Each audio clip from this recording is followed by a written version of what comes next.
Hey guys, it's Ty and welcome back to my channel. So today is going to be the start of a new reading vlog, and this is going to be kind of different. So if you've been following my channel for a while, you know that I do this series that's called Which One is Better, where I'm comparing two books against each other, and both of the books 9 times out of 10 they have the same plot. Now there was one time where I compared two books that had the same title, and then another time where I just compared two books that were by the same author, but either way, I'm comparing two books.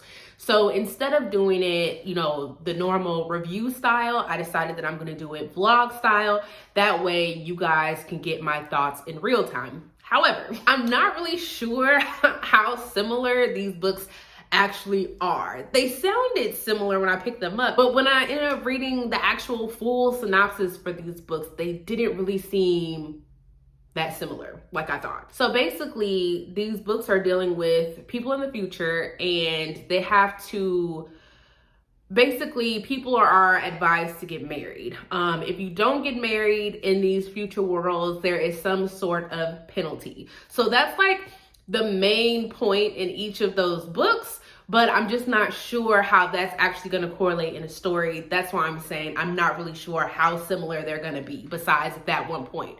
But the first book that I'm reading, and I have already started, is The Marriage Act by John Mars. And so I am 67 pages into this one. I'm on chapter 11, so I can give you a little bit of information right now.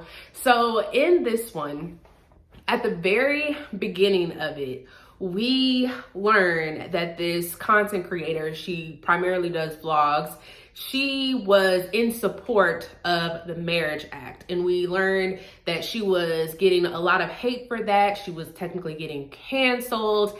And during one of her vlogs, while on camera, she kills herself.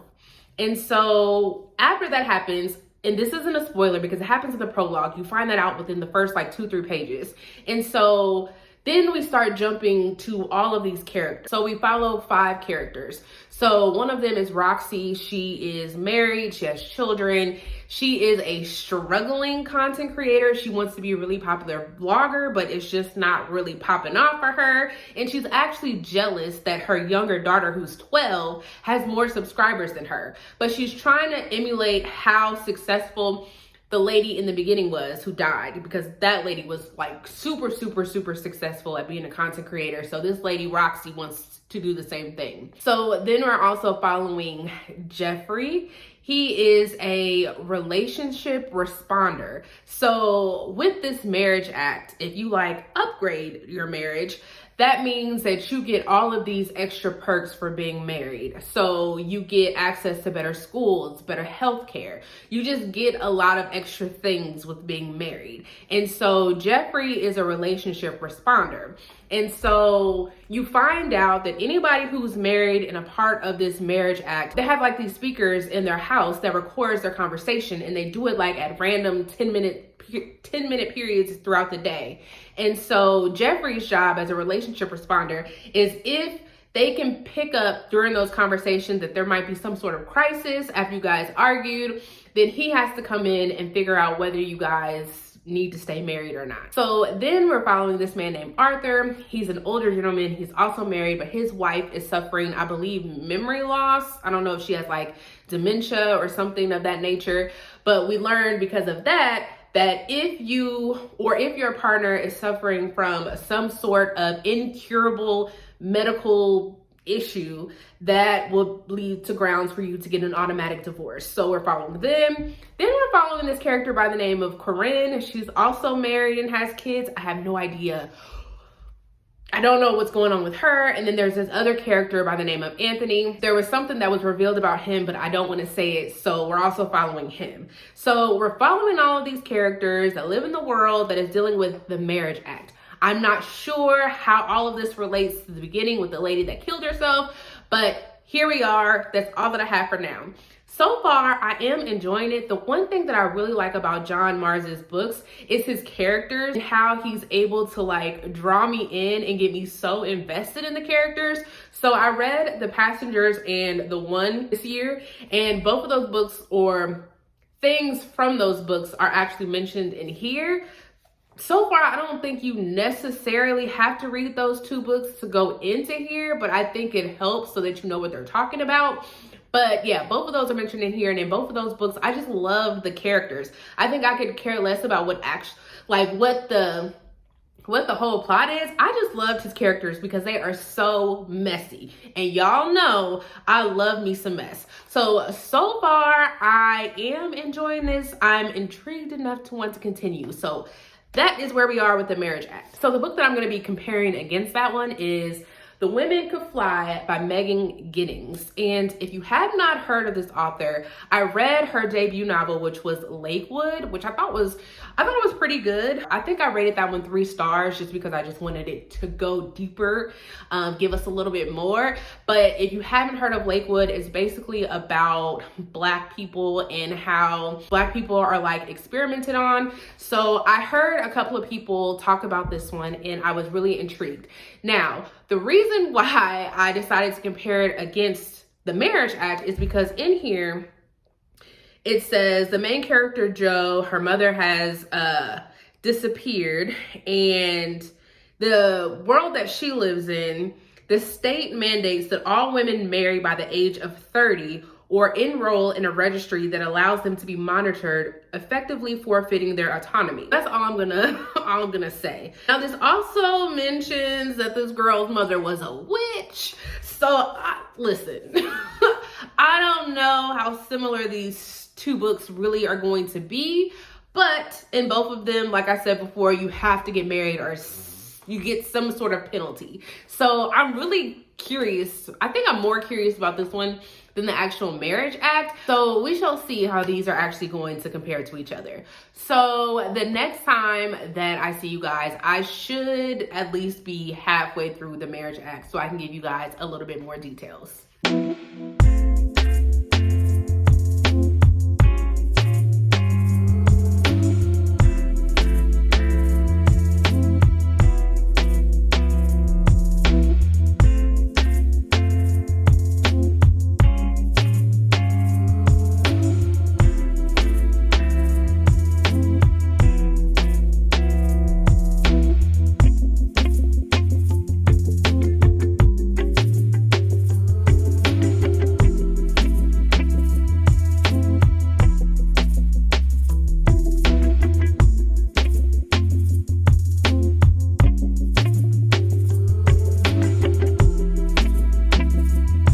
Hey guys, so I just left Barnes & Noble.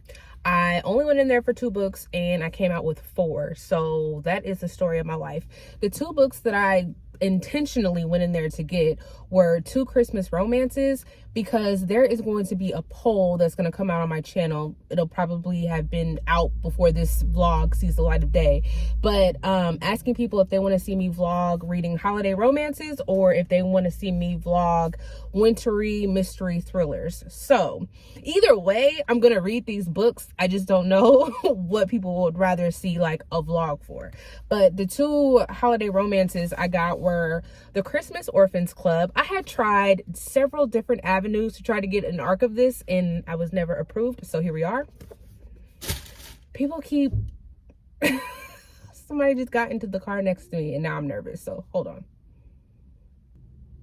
Well, it doesn't look like they're going to be moving anytime soon, so this is going to be awkward. But then the other book that I got is You Make It Feel Like Christmas. This has 2 holiday stories in there, but I've always seen this floating around at Barnes & Noble every year around this time, and I always say that I'm going to get it. So this time I was like, I'm going to get it. I got it. So then the other 2 books that I got that I was not supposed to get, as soon as I was about to walk up to the register, I came across that table that's buy one, get one 50% off. And I saw one book that I absolutely wanted, and that is mystery thriller Look Closer. And I've seen everybody talk about this book. Everybody has said that they really liked it. They were really surprised by the twist at the end, but the only complaint that I've seen about this one is that it is really long, and it is almost 500 pages. I don't think I've ever read a mystery thriller that was like over like 350, maybe some touching 400, but it's certainly not almost 500. So hopefully So hopefully the length of this won't deter my enjoyment. And then because I bought something that was buy one get one 50% off, I had to get another book, obviously, for that to work. So I went ahead and got Falling. And this is another mystery thriller that takes place on a plane. Again, I've heard a lot of people say they really enjoy this one, so I wanted to go ahead and get this. So we're just gonna go ahead and wrap this up because everybody keeps pulling up in cars next to me and it's making me nervous. So I will see you guys later. Hey guys, I'm back. This has been a really busy day and I'm actually kind of tired at this point. I had a hair appointment this morning. I had to go grocery shopping.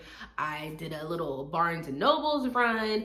Then I just got done filming 2 videos for the next couple of weeks. I did a book haul that I wasn't expecting to do, but apparently I bought a lot of books these last couple of months. And then I did a review for 2 books, The Reformatory by Tanana Reebdu and The Good Part by Sophie Cousins. I had arcs of those. I really enjoyed both of them, so I decided, because I had a lot of thoughts, that I wanted to go ahead and do reviews for those. So I filmed all of that. That's why my little chair is out right now in front of the bookcase, because I literally just got done filming those. But I wanted to catch you guys up on The Marriage Act that I've been reading by John Mars. So I don't think I mentioned this when I first talked about it, but I am listening to this on audio, which if you decide to pick this up, I highly recommend, because I feel like his audiobooks are top notch because there are so many different characters. There's a lot of different narrators. There's like music and stuff. And I also did not mention this in the beginning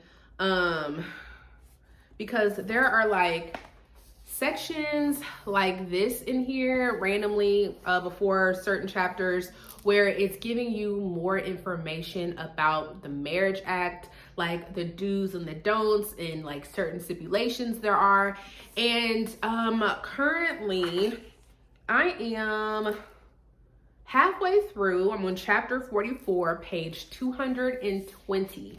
And a lot of stuff has happened, but we still haven't gotten to the point of how is all of this tied together. I'm sure that's coming. I hope that that's coming, because right now we are literally just following these characters and how they are like dealing with the Marriage Act. So we had that vlogger, think her name was Roxy, and she is starting to get a little bit more popular. She's starting to get like brand deals. People are asking her to come on to like their shows or whatever it is that they host for her to do interviews. And she's starting to get like a big head, and her family is starting to notice, especially her husband, and he is not happy with her. But basically this is what she wanted, because she wanted to take the spot of that vlogger that died in the beginning. So we're following her, and she's starting to become more popular because she's having these opinions about the Marriage Act that I don't really think are her true opinions. She's just saying stuff and agreeing with stuff and throwing out these suggestions because it's getting her more views and getting her more attention, even though she doesn't necessarily agree with them, which is crazy to me. We are also following Jeffrey, who is the relationship responder, who, I think I mentioned it. He like goes out to people who have been upgraded to like a level 2. So if there is a crisis in someone's marriage, they go through like different phases. So I think phase 1 is like they give you some tips on how to like fix your marriage. And then if that doesn't work, then they send out a relationship responder to then kind of like mentor you guys and give you guys suggestions on how to fix your marriage, but they like live with you and see like your everyday life. And then if that doesn't work, then that relationship responder can then suggest you go in front of a family court who will determine whether or not you guys should get a divorce. So he right now is listening and following in on this gay couple, and we learn through Jeffrey's backstory that he like takes his job a little bit too seriously, and he gets too invested and inserts himself in these couples that he works with. He like inserts himself too much into their lives. Then we are following Arthur. He was the one where his wife had like, I think she had early stages of dementia. We find out some things that happened with his wife. And so because of what happened with her, he is now feeling the consequences of that. I don't want to really say because I don't want to spoil anything. So I feel bad for my man Arthur. Then we are following this lady named Corinne, and she is part of this group that's called Freedom for All, FFA, where they are against the Marriage Act. So she's like working with them, but she's also having some trouble in her marriage because she's married to this guy. She does not like him. He does not like her. They're basically staying together for the benefits and staying together for their children. And so she is trying to figure out what she should do to rectify the situation that she is dealing with in her marriage. Then the last person that we're following is Anthony. And he also, I believe, is a part of the FFA, and he has been given a certain job that they need him to do. He's already taken care of one job, so now they need him to take care of another one. And so as of right now, we haven't really gotten a lot of information into what this job is. He's just been like alluding to it and how hard it's gonna be and blah, blah, blah.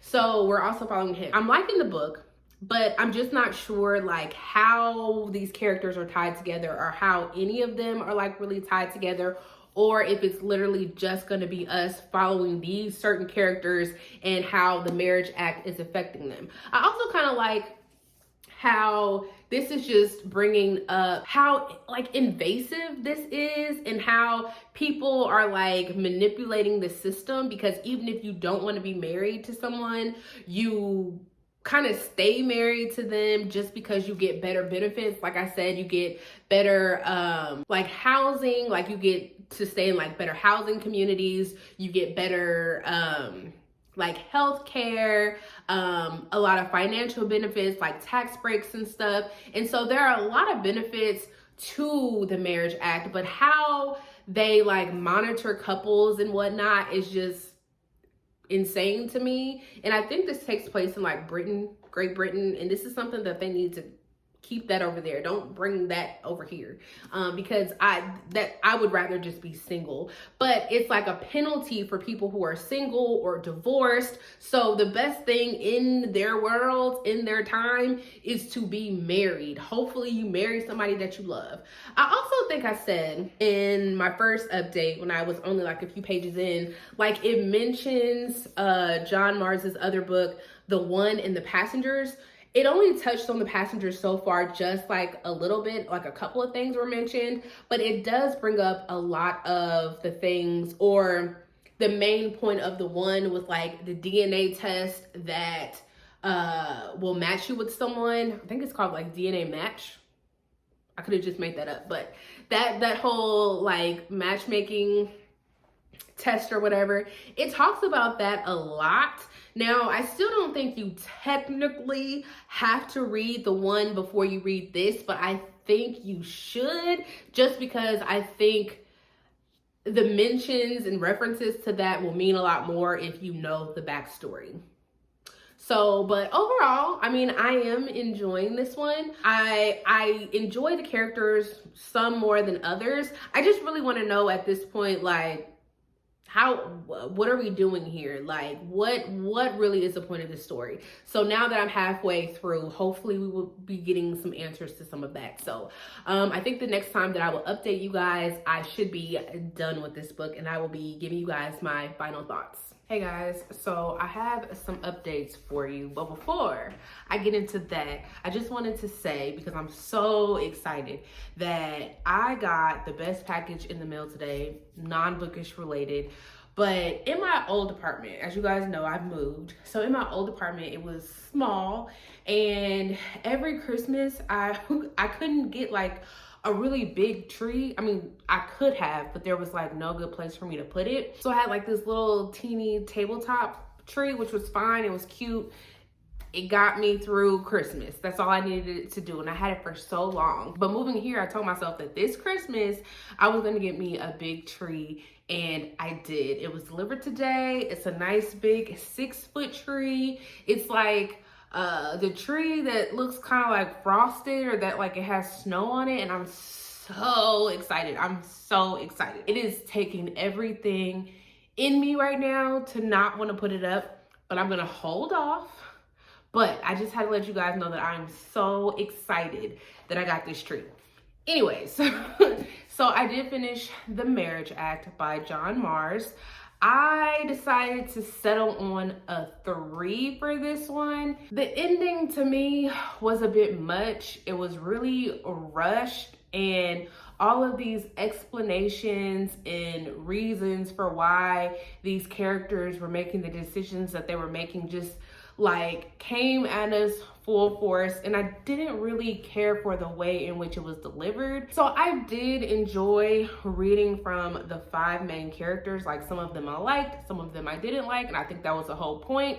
But because there were 5 main characters, there were also so many side characters that the further and further this story was going, I felt like we were getting more characters, and at points I was just confused. I kept forgetting who went with which storyline, who belonged to who was married to who, and I just kind of stopped trying to figure it out. I mean, I did write the characters down, but it was just kind of annoying to have to keep going back to my notes to try and figure out who was who. But overall, my favorite part about this is learning about the Marriage Act and how it affects not only particularly these characters, but just everyone that has to deal with the Marriage Act, and how it's just another way for the government to have control over people.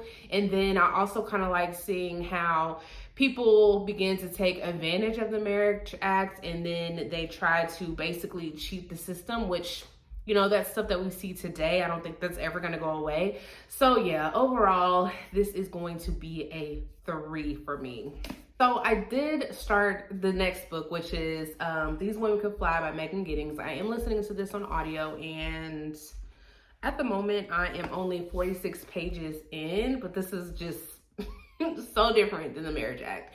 So in the beginning of this, we are following this girl by the name of Jo. She's about to be 28 years old, and we learn that her mother had disappeared.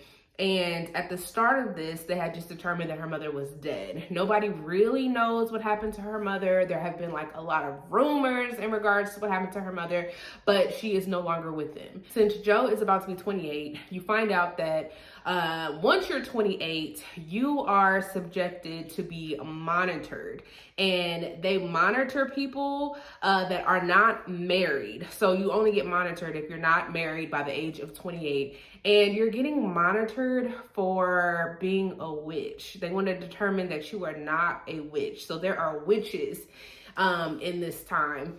And there have been rumors that her mother might have been a witch. That's why she disappeared. I can't really determine whether or not our main character, Jo, actually believes her mother was a witch, because her mother used to tell her all of these different stories. I think they used to go like shopping at like witchcrafty stores. I don't remember at this point if she truly believed that her mother was a witch, but there were definitely rumors that she was.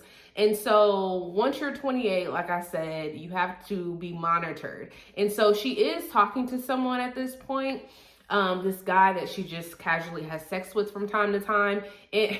And she nicknamed him Party City, I guess, because he was a good time. But that's who she's currently talking to, and like her job is pressuring her into moving forward with this relationship, because they tell her like once she starts to be monitored, she's no longer able to work there. So that's a thing. But then her father lets her know that her mother had left her a lot of money in a will. And so in order for her to get this money, she has to do something that her mother requested. And so she has to travel to this island that her mother claims is only seen every 7 years, pick some apples and show proof that she did that in order to claim this money from the will. So I feel like I just gave you guys information that was like all over the place, but I kind of feel like that's how it was given to me. Right now, this is just kind of strange to me. So hopefully it gets better, but I will check in with you guys when I'm about halfway through.